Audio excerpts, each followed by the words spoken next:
पाकिस्तान ने south Africa के against 2 test match series के लिए 18 मेंबर स्क्वाड का ऐलान कर दिया है। इस सीरीज में दी ग्रेट बाबर आजम आपको एक्शन में नजर आएंगे। शाहिन शाह अफरीदी का कमबैक हुआ है।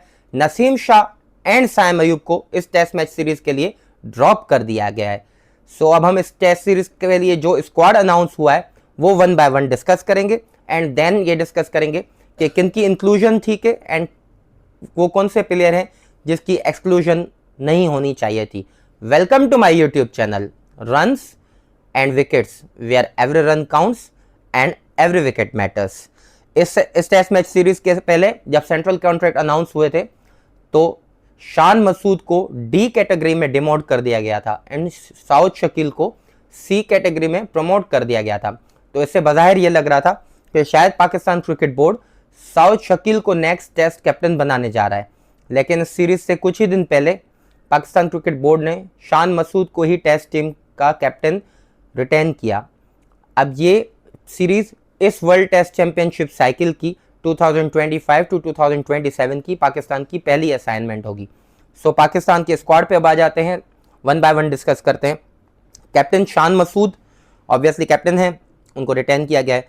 उसके बाद allrounder Aamir Jamal, opening batsman Abdullah Shafique, Abrar Ahmed, Asif Afridi. ये वही आसिफ आफरीदी हैं 39 ईयर्स के आसिफ आफरीदी जिनको आज से 2-3 साल पहले पाकिस्तान क्रिकेट बोर्ड ने domestic cricket and Pakistan super league से भी बैन कर दिया था। उसके अलावा बाबर आजम, यंग सेंसेशन फैसल अकरम को after a lot of years उनकी डोमेस्टिक के हार्डवर्क को सराहा गया है, उनको टेस्ट स्क्वाड में शामिल किया गया है। हसन अली का कमबैक हुआ है पाकिस्तान टेस्ट स्क्वाड में। इमामुल हक की जो रिसेंटली काउंटी क्रिकेट हो या कायदे आजम ट्रॉफी हो, जो परफॉर्मेंस थी ये तो लग रहा था कि इमामुल हक की शमूलियत कन्फर्म होगी।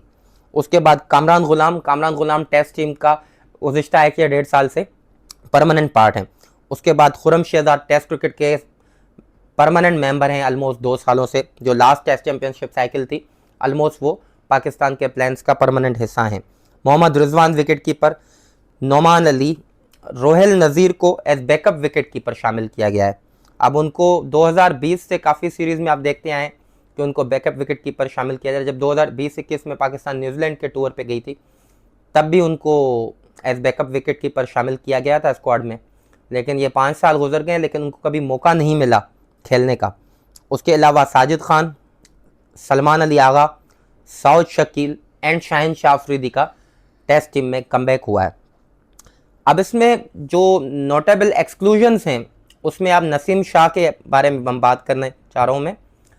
अब नसीम शाह की खुद कुछ भी गलतियां हैं, वो अपनी फिटनेस को बरकरार नहीं रख पा रहे। आप उनकी बॉडी देखें तो वो काफ़ी ओवरवेट हो चुके हैं, उनकी पेस में काफ़ी डिप आया है, तो उनको राइटली ड्रॉप किया गया है इस टेस्ट टीम से। उसके अलावा लास्ट सीरीज़ में काशिफ अली को इस स्क्वाड में शामिल किया गया था, तो काशिफ अली को भी बगैर खिलाए बगैर किसी वजह के ड्रॉप कर दिया गया। लास्ट जो सीरीज़ थी इंग्लैंड के ख़िलाफ़ होम सीरीज़, उसमें मोहम्मद हुरैरा को शामिल किया गया था ओपनर को। अब उनको इतने चांसेस नहीं मिले और उनको इनफ चांसेस नहीं दिए गए और उनको भी ड्रॉप कर दिया गया। मोहम्मद अब्बास को अगेंस्ट साउथ अफ्रीका सीरीज़ में आउट ऑफ नोवेयर शामिल किया गया और उन्होंने जो फर्स्ट टेस्ट मैच था सेंचुरियन में उन्होंने काफ़ी ब्रिलियंट बॉलिंग की, पाकिस्तान को ऑलमोस्ट वो टेस्ट मैच जितवा दिया था साउथ अफ्रीका में। अब उनको लास्ट जो वेस्ट इंडीज़ की सीरीज़ थी उसमें भी ड्रॉप कर दिया गया एंड इस सीरीज़ में भी ड्रॉप कर दिया गया है मोहम्मद अब्बास को। उसके अलावा मीर हमज़ा जो वर्ल्ड टेस्ट चैंपियनशिप 2023 से 25 ऑलमोस्ट ये 2 साल मीर हमज़ा पाकिस्तान टेस्ट टीम के प्लान्स का परमानेंट हिस्सा थे, उनको भी इस टीम से ड्रॉप कर दिया गया है। सो पाकिस्तान की प्लानिंग समझ नहीं आ रही कि ये टीम बनाना चाह रहे हैं, एक सीरीज़ में एक प्लेयर को लेके आते हैं, दूसरी सीरीज़ में दूसरे प्लेयर को ले आते हैं। अब यहाँ पे सबसे बड़ा जो कंसर्न है वो है आसिफ आफरीदी की इंक्लूजन का। अब आसिफ आफरीदी को 2 या 3 साल पहले पाकिस्तान क्रिकेट बोर्ड ने domestic cricket and Pakistan super league खेलने से बैन कर दिया था। अब आउट ऑफ नोवेयर जब उनकी उम्र 39 या 40 ईयर्स के करीब पहुंच चुकी है, उनको टेस्ट टीम में स्क्वाड में शामिल कर लिया गया है। अगर वो डेब्यू करते हैं तो वो 39 या 40 ईयर्स वाले मखसूस क्रिकेटर्स में होंगे जिन्होंने इस एज में डेब्यू किया है। उसके अलावा जो नोमान अली हैं, नोमान अली की भी जो अगर आप एज देखें तो भी 38 ईयर से नोमान अली की परफॉर्मेंस काफ़ी कंसिस्टेंट रही है टेस्ट साइड में।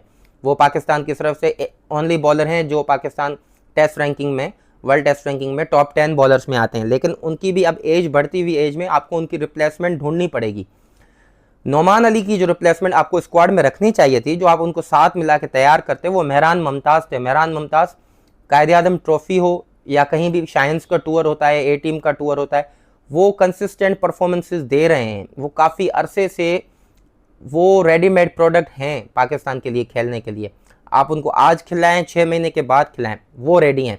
आपको नोमान अली की रिप्लेसमेंट के तौर पे मेहरान मुमताज़ को शामिल करना चाहिए था। उसके अलावा पाकिस्तान ने फैसल अकरम को इंक्लूड किया है। फैसल अकरम की भी डोमेस्टिक क्रिकेट में काफ़ी अच्छी परफॉर्मेंसेज हैं।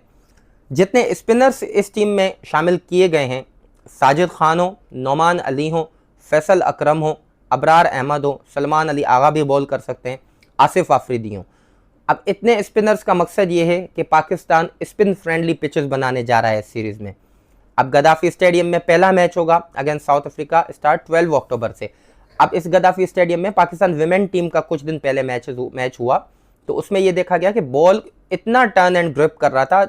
अब गद्दाफी स्टेडियम की अगर आप पिच देखें तो वहाँ पे ज़्यादा बॉल टर्न नहीं होता, रावलपिंडी में होता है, मुल्तान में होता है, इवन कराची में अच्छा स्पिन मिलता है।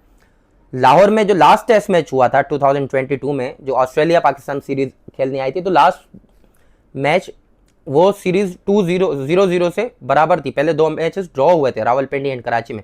थर्ड टेस्ट मैच के 4th या 5th डे पे क्या रिवर्स स्विंग हुई है बॉल, जिसमें PAT Cummins and Mitchell Starc ने आपकी बैटिंग लाइन को आउट करके वो टेस्ट मैच सीरीज जीत ली थी।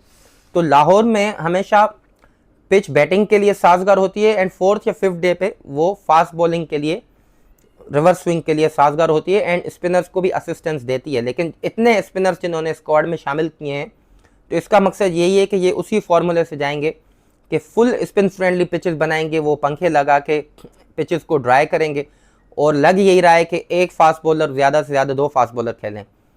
अब 4 से 5 स्पिनर स्क्वाड में शामिल किए गए।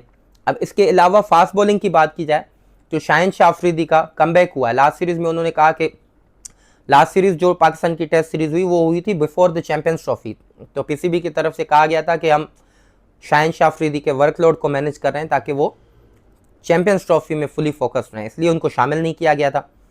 एंड हसन अली का भी इस टीम में कमबैक हुआ है। उसके अलावा खुरम शहजाद हैं, तो शाहिन शाह अफरीदी, हसन अली, खुरम शहजाद, ये 3 मैन फास्ट बॉलर होंगे एंड इसके अलावा fast bowling allrounder Aamir Jamal. So वैसे स्क्वाड तो काफ़ी बैलेंस्ड है।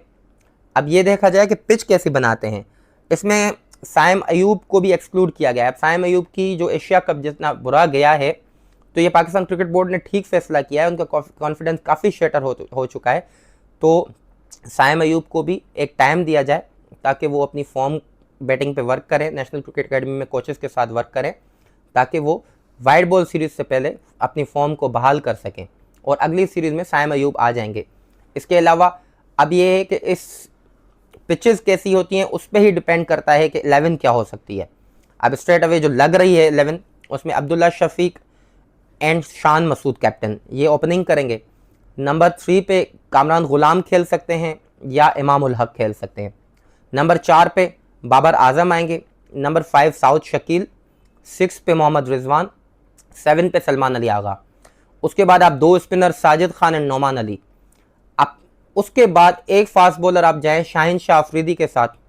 अगर पिच में बहुत ही ज़्यादा असिस्टेंस है स्पिनर्स के लिए तो आप एक फास्ट बॉलर के साथ जाके 3rd स्पिनर अबरार अहमद के साथ आप जा सकते हैं। अगर पिच में थोड़ा बहुत फास्ट बॉलर के लिए है तो आप 2 fast bowler Shaheen Shah Afridi and Khurram Shahzad के साथ and 2 spinner Noman and Sajid के साथ। यही आपकी ऑलमोस्ट 11 बनती है। अब देखा जाए कि लाहौर की पिच कैसी बनती है और पाकिस्तान क्रिकेट बोर्ड क्या फैसले करता है। बाज़ाहिर तो ये लग रहा है कि ये स्पिन फ्रेंडली पिचेस ही बनाएंगे, लेकिन जब लास्ट टाइम साउथ अफ्रीका ने पाकिस्तान का 2021 में टूर किया था तो तब जो पाकिस्तान ने पिचेस बनाई थी वो काफ़ी आइडियल थी बैटिंग के लिए भी एंड फास्ट बॉलिंग में एंड में रिवर्स स्विंग के लिए भी।